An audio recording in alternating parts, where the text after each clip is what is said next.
अवसर प्रसन्नता का है कि लगातार भारत अपने बजटीय आकार को बढ़ा रहा है। आज जो देश के सामने प्रधानमंत्री नरेंद्र मोदी जी के नेतृत्व में वित्त मंत्री निर्मला सीतारमण जी ने जो बजट प्रस्तुत किया है, उसका आकार है 53 लाख करोड़। हम सब बंधुओं जानते हैं कि बजटीय आकार के विस्तार का अर्थ ही होता है कि देश और क्षेत्र का विकास आगे बढ़ जाना।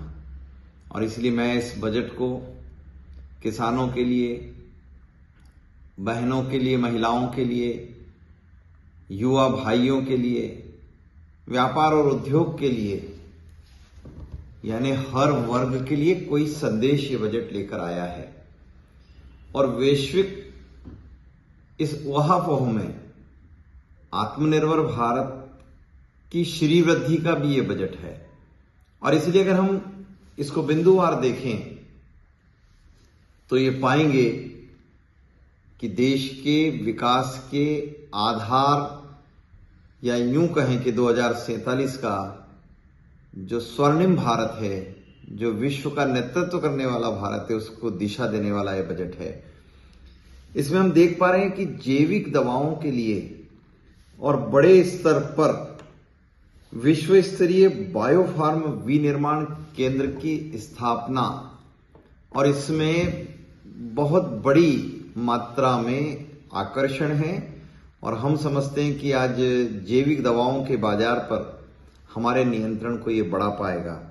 रेयर अर्थ की जो बड़ी देश भर में, दुनिया भर में चर्चाएं चलती है कि कुछ ऐसे मेटल्स हैं जिन पर आज दुनिया के कई देशों का कब्जा है, नियंत्रण है, और भारत की निर्भरता उन देशों पर है। तो आज ये बजट बताता है कि रेयर अर्थ के क्षेत्र में भारत पूरी स्कीम लेकर दुर्लभ खनिजों के कॉरिडोर विनिर्माण के लिए भी बजटीय आकार को बढ़ा पाया है। हम देख पा रहे हैं कि जैसे किसान भाइयों के बीच में रेशम, ऊन, या ग्रामीण क्षेत्रों में हथकरघा बुनकरों के लिए योजनाएं, ताकि हमारे कुटीर उद्योगों का विकास हो और इनकी ब्रांडिंग हो जाए। आज खादी ये एक इंटरनेशनल ब्रांड बना है नरेंद्र मोदी जी के नेतृत्व में। तो बुनकरों के लिए इसमें बहुत बड़े अवसर समझ में आए हैं। औद्योगिक क्लस्टरों का, जो क्लस्टर समाप्त हो चुके थे, जिनको पुनर्निर्माण की आवश्यकताएं थी, जिन पर फिर से सोचने की आवश्यकताएं थी, ऐसे 200 से अधिक स्थानों को इस बजट में आकार देने के लिए राशि रखी गई है। हम सब जानते हैं बंधुओं कि देश का विकास जो होता है वो उसका बेसलाइन होता है पूंजीगत विकास। सड़कें कितनी बनेगी, पुल पुलियाएं कितनी बनेगी, हमारे क्षेत्रों का विकास कितना होगा। तो मैं जहां तक समझता हूं कि 2013-14 में पूंजीगत आकार कुल 2 लाख करोड़ था, और 10-11 सालों में, 12 सालों में देश ने कैसा परिवर्तन लिया है कि आज पूंजीगत आकार इस बजट में 12,20,000 करोड़ का विशाल पूंजीगत आकार है। यानी हमारे बंदरगाह, हमारे एयरपोर्ट्स, हमारी सड़कें, बच्चों के लिए स्कूल, कॉलेज, सारी चीजों के लिए बजटीय आकार ने एक विशाल रूप धारण किया हुआ है। फिर सबसे बड़ी चीज होती है लॉजिस्टिक, लोगों के आने जाने के साधनों की उपलब्धता, सुविधाएं। सड़क मार्ग पर बहुत लोड है, रेलों के विकास और विस्तार पूरी ताकत से हुआ है। तो हमारे एयरपोर्टों का विकास, जो एक समय में 70 के आसपास एयरपोर्ट हुआ करते थे, आज 164 एयरपोर्ट हैं। लेकिन नए मार्ग कहां से निकालेंगे? तो पहली बार देश ने 20 नए जल मार्गों के विकास की कल्पना की है। यानी अब पानी के माध्यम से लोगों के जाने आने के क्रम भी सुनिश्चित होंगे, और पानी के माध्यम से सामानों की आवाजाही भी सुनिश्चित होगी। और पहली बार देश ने बड़े स्तर पर 20 जल मार्गों के विकास की नई संकल्पना की है। यह हम सबके लिए बहुत आदर्श स्थिति। स्वास्थ्य सेवाओं में तो हम देख पा रहे हैं कि बजट ही कह रहा है कि 1.5 लाख ऐसे बच्चों को सेवा प्रदाता के रूप में प्रशिक्षित किया जाएगा।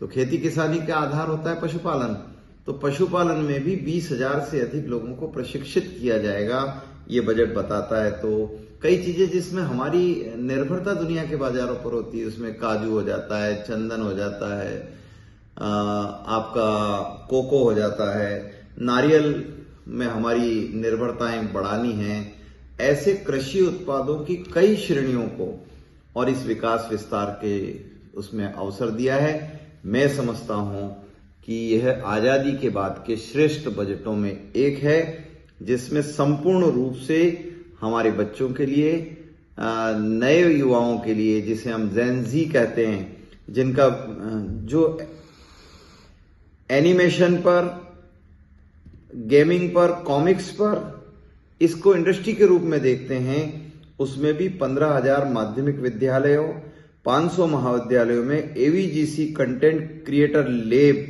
स्थापित करने की सहायता प्रदान कर रहा है। यानी वैश्विक बाजारों में भारत के बच्चे अब प्रतिस्पर्धी भाव से उतर पाएंगे और भारत की आर्थिक समृद्धि का कारक भी बन पाएंगे।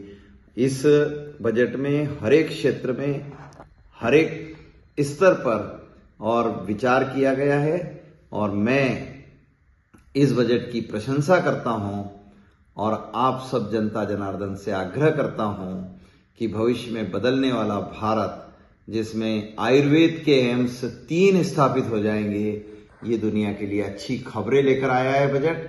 कम समय में ज्यादा बात करने के बजाय मैं आप सबसे आग्रह करूंगा कि आज इस बजट को पढ़िएगा, इसको विस्तार से जानिएगा, समझिएगा और अपने क्षेत्र के विकास की संभावनाएं, अपने बच्चों के विकास की संभावनाएं, हर वर्ग के विकास की संभावनाएं, अनुसूचित जाति, जनजाति, गरीब, सबके कल्याण की इस बजट में स्थान दिया है।